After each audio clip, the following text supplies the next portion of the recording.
All right, so we got this man standing in the middle of a frozen pond of radius 5 meters. So here's what that means. If he's at the middle of the pond and the radius is 5 meters. Ooh, scratch that. You know what? I made a mistake.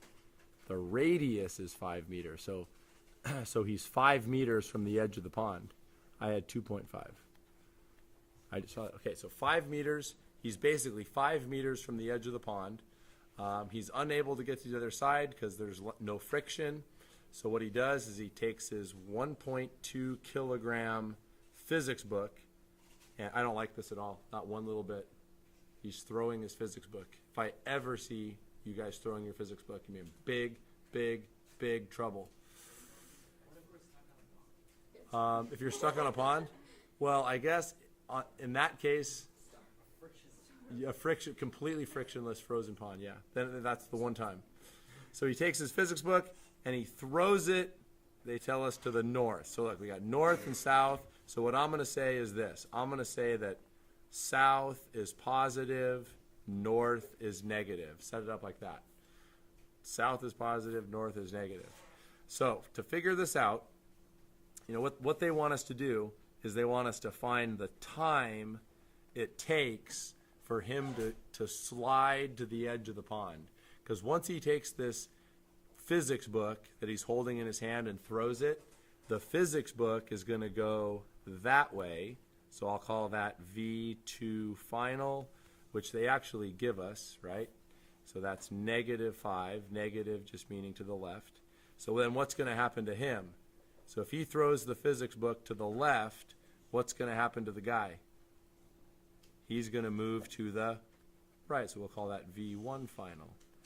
So the first thing we have to do in this problem is we got to solve for what is V1 final. The guy is object 1, the book is object 2. How do we figure out his velocity after he throws the physics book? Using say it again? Exactly, conservation of momentum. So conservation of momentum says momentum before equals momentum after. But how many objects do we have here? 2. So what we're going to say is momentum 1 initial plus momentum 2 initial equals momentum 1 final plus momentum 2 final. All right, so now what's the momentum equation? Momentum equals mass times velocity.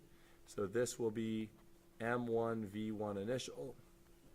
This is m2 v2 initial. This is m1 v1 final. This is m2 v2 final. Now, what's our total starting momentum? 0. Because look, the guy has no velocity. The book has no velocity.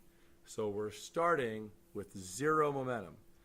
Okay, so that means 0 equals m1 v1 final plus m2 v2 final. So what are we trying to figure out here? V1 final. Do we have enough info to solve for V1 final? Yeah. Let me shrink this down.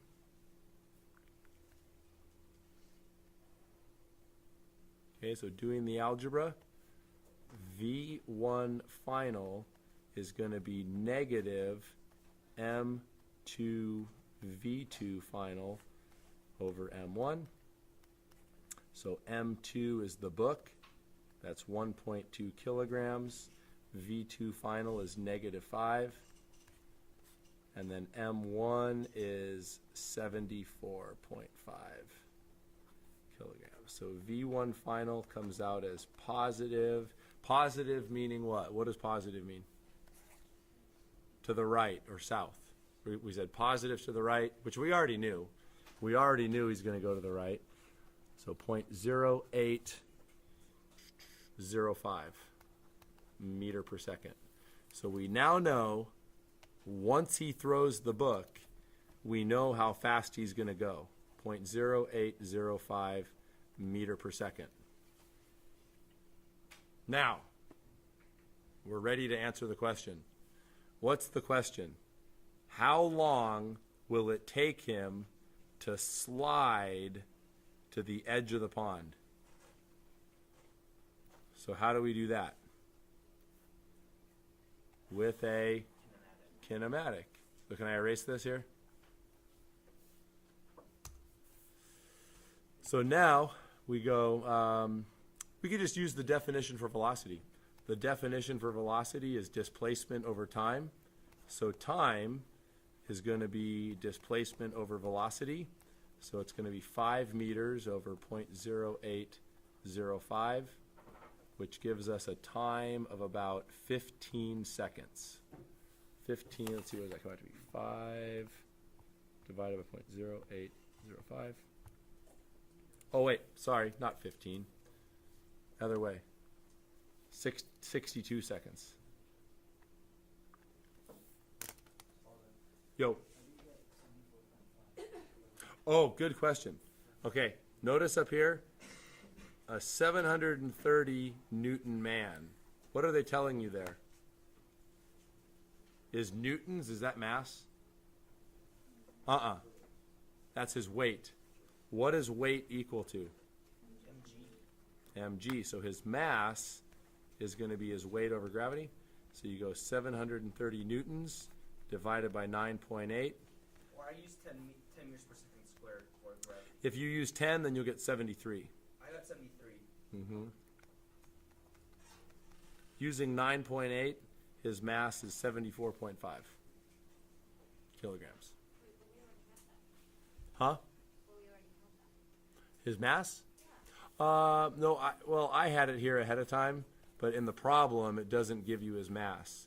The problem gives you his weight. So you got to convert weight into mass.